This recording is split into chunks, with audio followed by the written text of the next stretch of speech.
Hello students, आप सबका एक बार फिर से स्वागत है एमजी पॉलिटेक्निक के इस यूट्यूब प्लेटफॉर्म पर। आज कैड कैम का लेक्चर नंबर 2.5 चल रहा है, ठीक है।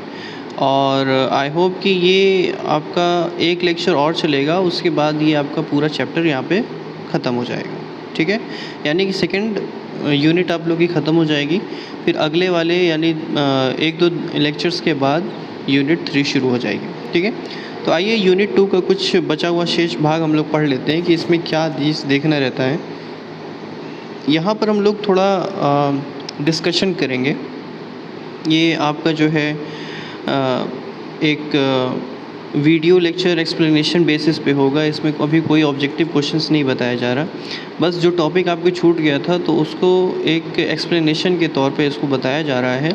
इसके कंप्लीट होते ही आपको एक नया वीडियो इस पे तैयार करके दिया जाएगा जो ऑब्जेक्टिव बेस्ड होगा, ठीक है। तो आइए सबसे पहले यहाँ पर है टॉपिक इस पे ठोस पदार्थों का आयाम यानी डायमेंशनिंग ऑफ सॉलिड्स। जैसे कि आपने ड्राइंग में कोई भी सॉलिड का आकार बना लिया तो उसका सबसे ज़्यादा ज़रूरी भाग ये है कि आप उसकी डायमेंशनिंग करें, है ना। तो जो भी चीज़ प्रॉपर डायमेंशनिंग के साथ होती है तो ऐसी चीज़ को आप क्या कहते हैं, ड्राफ्टिंग, ठीक है ना। हाँ, तो ड्राफ्टिंग में क्या होता है कि आपके पास एक प्री प्लान्ड और एकदम एक्यूरेट फिगर्स होते हैं। उस फिगर के कितने साइज़ हैं वो उसके ऊपर लिखे हुए होते हैं, उसी को हम लोग क्या कहते हैं, डायमेंशंस कहते हैं। तो डायमेंशंस की सबसे पहली कैरेक्टरिस्टिक्स क्या है, पहला है इसमें सटीकता यानी एक्यूरेसी, सही मान दिया जाना चाहिए, है ना। जैसे कोई लेंथ है, जैसे कि मान लीजिए कि ये लेंथ जो है आपकी इस लाइन की यहाँ से यहाँ तक की लेंथ मान लीजिए कि 18 है, ठीक है। परंतु आपने थोड़ी सी नेग्लिजेंसी कर दी, आपने एक्यूरेट न दिया, ये कर दिया इसको 17। तो कहने का मतलब ये है कि ये 17 पर जब बन जाएगा यानी 1 mm के डायमेंशनिंग कम होने पर पूरे ऑब्जेक्ट क्या हो जाएगा, फेल हो जाएगा। तो इसीलिए आपको जो मेंशन किया जाएगा डायमेंशन वो बहुत एक्यूरेट होना चाहिए, ठीक है। दूसरा है क्लियरनेस, है ना। क्लियरनेस का मतलब नीट एंड क्लीन होना चाहिए। ऐसा नहीं है कि मतलब 400 लिखा हुआ है तो उसको सिर्फ 100 समझ लिया जाए। अक्सर ऐसा होता है कि कोई भी लेटर्स एक जैसे होते हैं तो वो कंफ्यूज करा देते हैं, है ना। जैसे कि मान लीजिए कि आपने 1 लिखा इस तरीके से 100, ठीक है। तो कुछ 1 को इस तरीके से बना देते हैं कि वो 7 की तरह हो जाता है। तो ये 100 की जगह क्या रीड कर लेता है आदमी गलती से, 700 रीड कर लेता है, तो जो कि गलत है। तो यहाँ से आपका क्लियरलीनेस होना बहुत ज़्यादा ज़रूरी है, ठीक है। बात समझ में आ रही है। दूसरा है पूर्णता, कंप्लीटनेस का क्या मतलब है कि जैसे मान लीजिए कि ऑब्जेक्ट आपका यहाँ से यहाँ तक है टोटल, इसका कलर हम चेंज कर देते हैं, इतने से इतना बड़ा एक ऑब्जेक्ट है, ठीक है। और आपने जो है डायमेंशनिंग इसकी की है सिर्फ यहाँ से यहाँ तक की, यहाँ से स्टार्ट करके यहीं तक लेके आए हो, खाली पूरा रेड वाले तक नहीं लेके गए। तो जो डायमेंशनिंग है वो पूरे ऑब्जेक्ट की होनी है ना। छोटा बड़ा एरो बना करके आप उसके प्रॉपर डायमेंशंस को प्रदर्शित नहीं कर सकते हैं, इसीलिए पूर्णता यानी कंप्लीटनेस होना बहुत ज़्यादा ज़रूरी है। और दूसरा है रीडेबिलिटी, पठनीयता। ऐसा नहीं है कि आप अपने लोकल लैंग्वेज में ही लिखेंगे या फिर किसी भी यूनिट में लेके लिख देंगे। जो एक कॉमन यूनिट चलती है मैकेनिकल इंजीनियरिंग में वो है mm की यूनिट।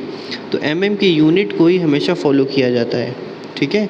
यूनिट तो बहुत ढेर सारी हैं, ठीक। जैसे कि मान लीजिए कि आपके पास एक वो है प्लेट है, ठीक है। प्लेट कुछ इस तरीके की है, स्क्वायर प्लेट है, ठीक है। अब स्क्वायर प्लेट की डायमेंशनिंग आपने करनी चाहिए यहाँ से यहाँ तक की, ये डायमेंशनिंग करी। इसका जो माप आया था वो मान लीजिए 10 सेंटीमीटर है, इसका माप आया था 10 सेंटीमीटर, ठीक है, 10 सेंटीमीटर। तो इसे आप 10 सेंटीमीटर न लिख करके क्या लिखेंगे, 100 mm, 100 mm। बात समझ में आ रही है।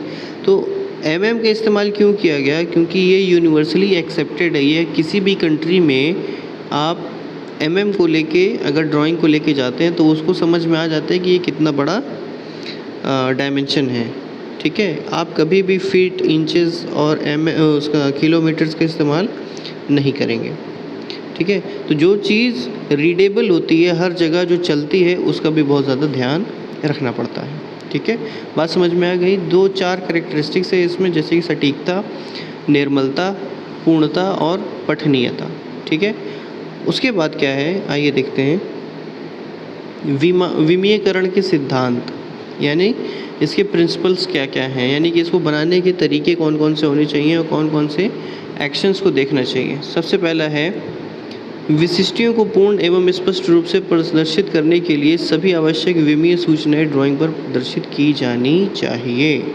यानी विशिष्टियाँ के मतलब जितने भी आपके ड्राइंग पार्टिकल्स हैं, है ना, ड्राइंग पार्टिकल्स यानी कि जितने भी ड्राइंग ऑब्जेक्ट हैं उन सब का मेजरमेंट आपको ज़रूर दिखाना चाहिए। इसमें लिखा है ना, सभी आवश्यक विमीय सूचनाएं ड्राइंग पर प्रदर्शित की जानी चाहिए।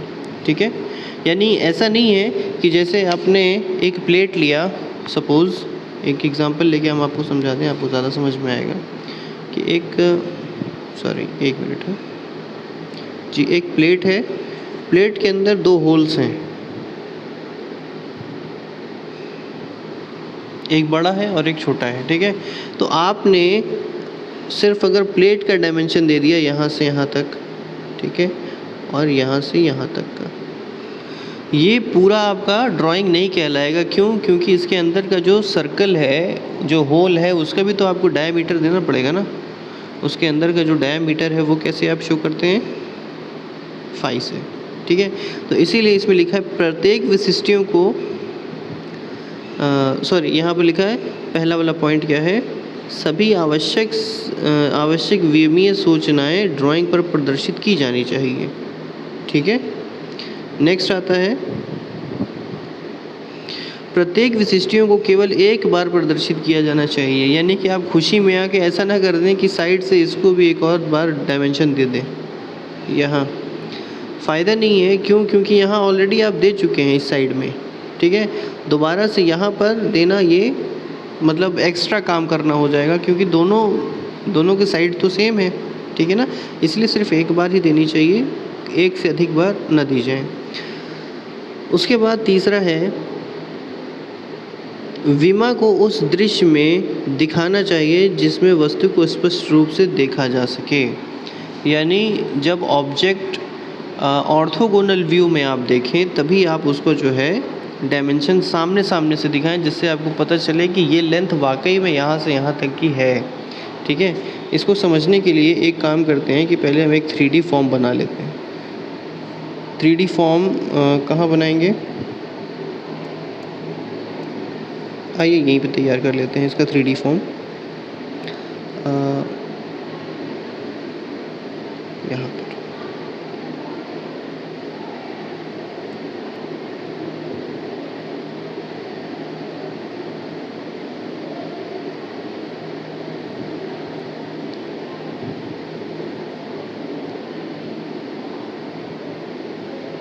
ठीक है, ये 3D फॉर्म है। अब देखिए, ये आपका क्या है, आइसोमेट्रिक व्यू है। ठीक है, हम जो हैं आइसोमेट्रिक व्यू में जब फ्रंट व्यू से देखा जाएगा तो जिस तरीके से ये ऑब्जेक्ट दिखाई देगा, ये इस तरीके से कुछ दिखाई देगा। तो इस ऑब्जेक्ट का यहाँ पर डायमेंशनिंग करेंगे, है ना, इस लेंथ का, यानी ये जो एरिया है आपका, ये वाला, ये पूरे एरिया को ही जो है यहाँ पे डायमेंशनिंग किया गया है। ये नहीं कि आइसोमेट्रिक वाले लाइन में ही यहीं से ऐसे दिखा दी, सीधा ऐसे, ये गलत हो जाएगा। क्यों? क्योंकि इसका व्यू अभी सही नहीं है। जब तक कि कोई भी ऑब्जेक्ट ऑर्थोगोनल व्यू में नहीं आ जाता है, तब तक के लिए उसका हम लोग डायमेंशन नहीं दे सकते हैं। बात समझ में आ रही है? तो इसीलिए इसका तीसरा सिद्धांत ये भी है कि विमा को उस दृश्य में दिखाना चाहिए जिसमें वस्तु को स्पष्ट रूप से देखा जा सके। ठीक है, जहाँ तक संभव हो कुछ, ये पॉइंट नंबर 4 है ये, जहाँ तक संभव हो विमा को किसी एक मात्र यूनिट में प्रदर्शित किया जाना चाहिए। यानी कि कोई अगर एक ऑब्जेक्ट का आप मेजरमेंट ले रहे हैं, डायमेंशनिंग कर रहे हैं, तो सभी को, अगर एक को mm ले रहे हैं तो सभी को mm में लेना चाहिए। ठीक है, मतलब एक को में लिया और दूसरे को किसी और सेंटीमीटर में ले लिया या फिर नैनोमीटर में ले लिया तो गड़बड़ हो जाएगा, गलत हो जाएगा। ठीक है। पॉइंट नंबर 5 क्या है, जहाँ तक संभव हो विमा को दृश्य के बाहर प्रदर्शित किया जाना चाहिए।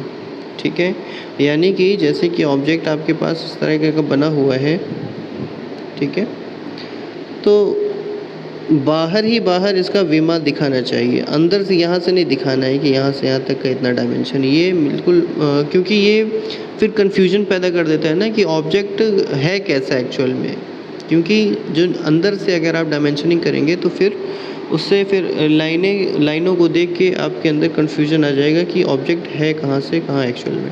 ठीक है, तो बाहर ही बाहर से करना चाहिए। पॉइंट नंबर 6 क्या है, विमा को दृश्य रेखाओं द्वारा प्रदर्शित करना चाहिए, न कि छिपी रेखाओं द्वारा। छिपी हिडन लाइंस और कॉन्टीन्यूअस लाइन आप लोग को पता होगी क्या होती है। तो जब भी आप इसमें डायमेंशनिंग करें तो बिल्कुल कॉन्टीन्यूअस लाइन से करें, ऐसा ना करें कि वो हिडन लाइन आपको लगे। इस तरह से डायमेंशनिंग नहीं करना है, ये सही तरीका है, ये गलत तरीका है। ठीक है। क्वेश्चन पॉइंट नंबर 7 है, केंद्र रेखाओं को लंबे डैश रेखा द्वारा केंद्र पर केंद्रित करना चाहिए। अब देखिए, जो केंद्र रेखा है, जैसे कि इस पूरे ऑब्जेक्ट का केंद्र रेखा यहाँ है, तो उसको बड़े बड़े डैश रेखा से प्रदर्शित करना चाहिए। ठीक है। पॉइंट नंबर 8 है, सबसे आखिरी है, विस्तार रेखा खींचते समय यह ध्यान देना चाहिए कि विस्तार रेखा का प्रारंभ बिंदु तथा चित्र के बीच में कोई फर्क नहीं होना चाहिए।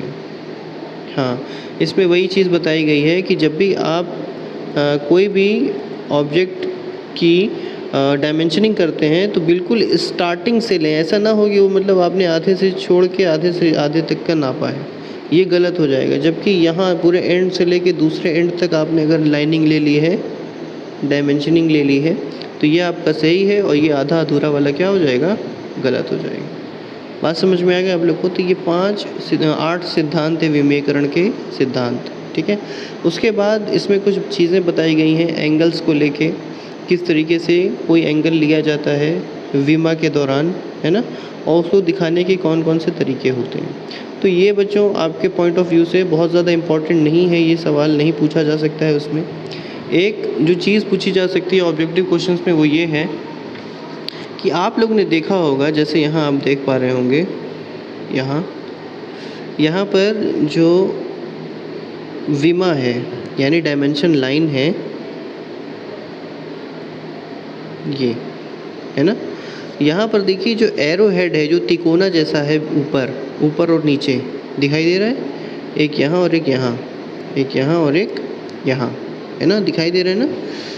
ये एरो हेड जो है वो ट्रायंगुलर फॉर्म में होता है। किस फॉर्म में होता है, ट्रायंगुलर फॉर्म में होता है। ठीक है, जैसे यहाँ पर दिखाया गया है। ये बात समझ में आ रही है। तो इसका ट्रायंगल जो है इस तरीके से खींचना है। ट्रायंगल खींचने के भी एक अलग अलग तरीके हैं। ठीक है, यानी कि अगर आप पेंसिल से पेन से बना रहे हैं तो ट्रायंगल को कितने बाई कितने का लेना है, वो चीज़ यहाँ पर बताया जा रहा है। जैसे कि मान लीजिए कि बेस आपने खींचा 1 सेंटीमीटर का, तो इसकी हाइट जो है वो करीबन 3 मीटर की होनी चाहिए, 3 सेंटीमीटर की होनी चाहिए। ठीक है, ये अगर 1 है तो हाइट जो है पूरा यहाँ से यहाँ तक का ये 3 सेंटीमीटर का होना चाहिए, तब जाके ये प्रॉपर एरो माना जाता है। ठीक है, बात समझ में आ रही है। तो ये हो गया ये हो गया एरो को दिखाने का तरीका। ठीक है, इस पे क्वेश्चंस क्या पूछ सकते हैं बच्चों कि जो एरो का हेड और उसका बेस होता है, उनके बीच में कितना रेशियो होता है। तो रेशियो होता है 3:1 का। कितना होता है, 3:1, यानी 3 लंबाई होगी यहाँ से यहाँ तक, ठीक है, और 1 चौड़ाई होगी यहाँ से यहाँ तक, जैसा कि आप लोग यहाँ देख पा रहे हैं।